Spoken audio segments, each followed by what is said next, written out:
I call the member for Ryan. Thank you, Mr Deputy Speaker. Innovation is constantly transforming the international financial system, and this is likely to continue. Technology-driven innovation has the potential to deliver significant efficiency benefits and improve productivity, efficiency and investment outcomes right across Australia's financial system. New payment methods, innovative funding sources, better use of customer information and deeper cross-border linkages promise enormous opportunities if properly harnessed.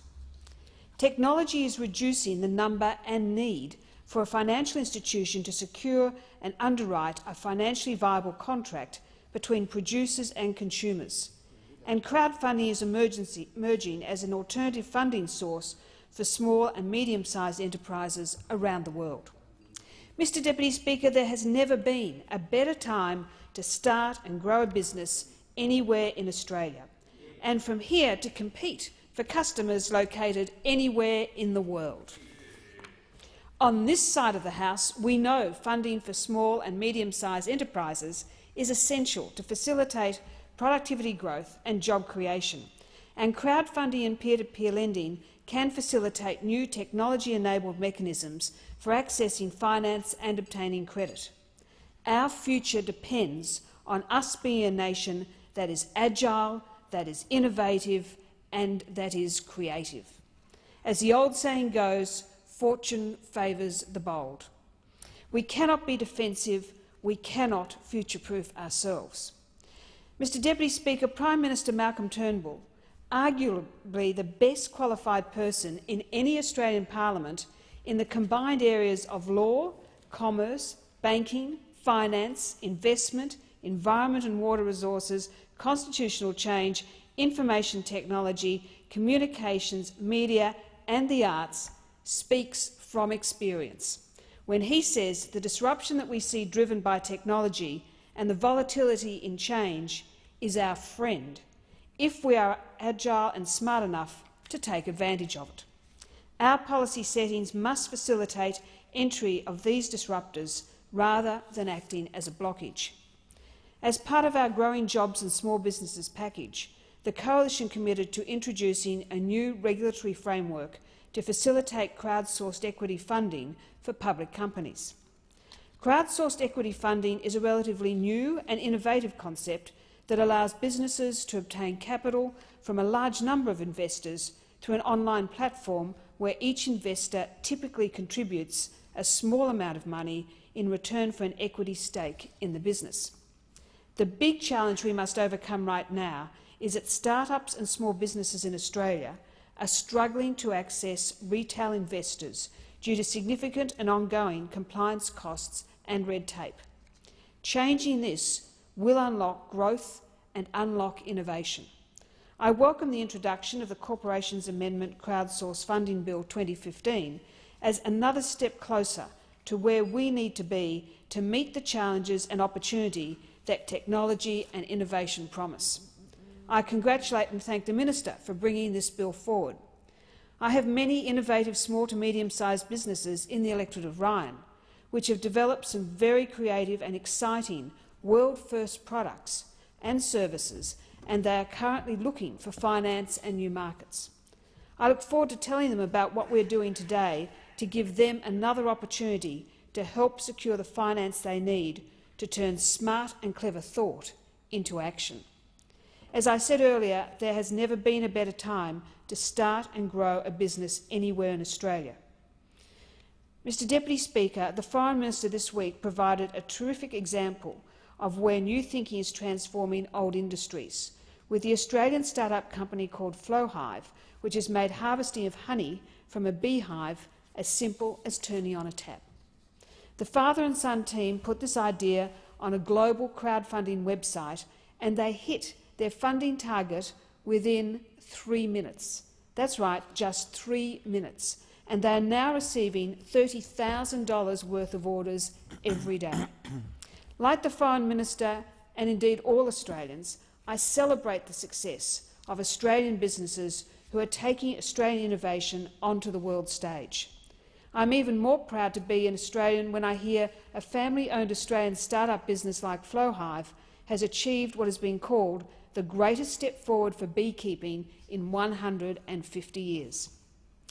But, Mr Deputy Speaker, wouldn't it be even better if the crowdsource funding website our creative thinkers and our innovative small to medium-sized businesses used was also Australian-owned and operated? I applaud the Coalition Government's decision that development of a crowdsource equity funding market in Australia is an urgent priority to support the funding needs of early-stage innovators. These reforms were considered by the Corporations and Markets Advisory Committee, which identified regulatory impediments that make it costly and impractical for businesses to undertake crowdsource equity fundraising. In this context, regulatory barriers can hinder competition and impact the market forces that push firms to innovate and perform at their best. Crowdsource equity funding will complement other forms of crowdfunding already available, including rewards-based crowdfunding and peer-to-peer lending, to offer startups choices in how they fund their operations. It will serve as both a complement and a source of competition to more traditional funding options for small businesses, including bank debt products. Mr Deputy Speaker, to get to this point today, the government also had a root and branch examination of Australia's financial system, just as we committed to do so during the last federal election. As most members know, the inquiry, chaired by Mr David Murray AO, was tasked with making recommendations that would position our financial system to best meet Australia's evolving needs and support economic growth. The inquiry also recommended facilitating crowdfunding by adjusting fundraising and lending regulations, streamlining issuers' disclosure requirements and allowing retail investors to participate in this new market with protections such as caps on investment. The government has worked hard to get the regulatory framework right so that it could fit within Australia's financial system while creating more opportunities for small to medium-sized businesses to grow, but also provides some safeguards for Australian consumers and investors. The government consulted widely on potential models, including the model recommended by the committee and the model implemented by New Zealand in 2014. This bill inserts a new part into Chapter D of the Corporations Act to create a new regulatory framework to facilitate crowdsource funding in Australia. Graduating the regulation of market-based financing will increase opportunities for small businesses to seek finance from the general public.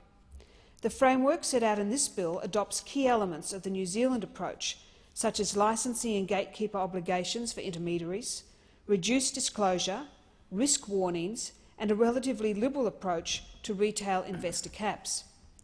The bill balances stakeholder views on supporting investment by reducing compliance costs for equity fundraising, while also ensuring appropriate levels of investor protection. Mr Deputy Speaker, it is no doubt fair to say that because the previous Rudd-Gillard-Rudd governments were better at talking than doing, and because Labor was better at spending than developing new markets and growing our economy, we are now playing catch-up with New Zealand and other developed countries in this innovative area of finance. Many stakeholders recommended adoption of a framework quickly because further delays would risk impeding the development of the crowdfunding market in Australia. The government listened and engaged extensively with industry and other stakeholders on the design of the proposed crowdsourced equity funding framework. That is why the model in this bill strikes the right balance between supporting investment, reducing compliance costs and maintaining an appropriate level of investor protection. The new crowdsourced equity funding regime will allow eligible companies to fundraise up to $5 million per year from retail investors, which is higher than that allowed under both the New Zealand framework and the model recommended by CAMAC, or the Advisory Committee.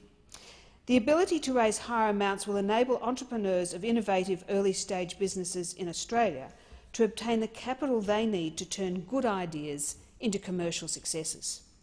I'm also pleased the government has shown foresight in the framing of this bill so that as the market develops, the ongoing appropriateness of these thresholds can be reviewed. This bill permits retail investors to invest up to $10,000 per issuer per 12-month period, allowing investors the opportunity to make substantial investments in a product while also seeking to mitigate the size of their exposure. The bill also provides a regulation-making power to amend this amount as the market develops.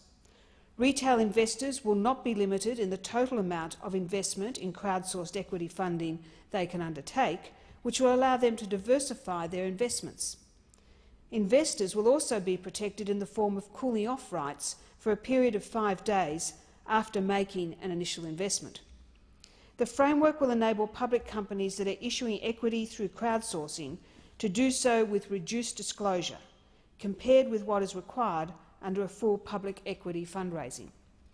It also provides for newly registered public companies that meet the assets and turnover tests concessions from some corporate governance and reporting obligations. Mr Deputy Speaker, the important role of intermediaries in the operation of an equity crowdfunding market cannot be understated. As a gatekeeper, intermediaries provide an important quality assurance role. For this reason, intermediaries will be required to hold an Australian Financial Services licence. The framework sets out certain obligations that intermediaries will need to perform, including the requirement to conduct checks on issuers before listing the offer. Ongoing responsibility for issuing licences and monitoring the operation of the framework set out in this bill will sit with the Australian Securities and Investments Commission, which was provided with $7.8 million in funding through the 2015-16 budget for this task. Mr Deputy Speaker, I note a number of other jurisdictions have a regulatory framework in place for crowdsourced equity funding, and consultation indicated wide-ranging support for an Australian framework. Because the legislative framework and policy settings we are constructing today will need to continually evolve and keep pace with technology-driven change, we must, as far as possible, future-proof this regulation so as public administration will always encourage innovation. Clearly, in an age of rapid technology-driven change, we simply cannot afford to set and forget when it comes to rules and regulations.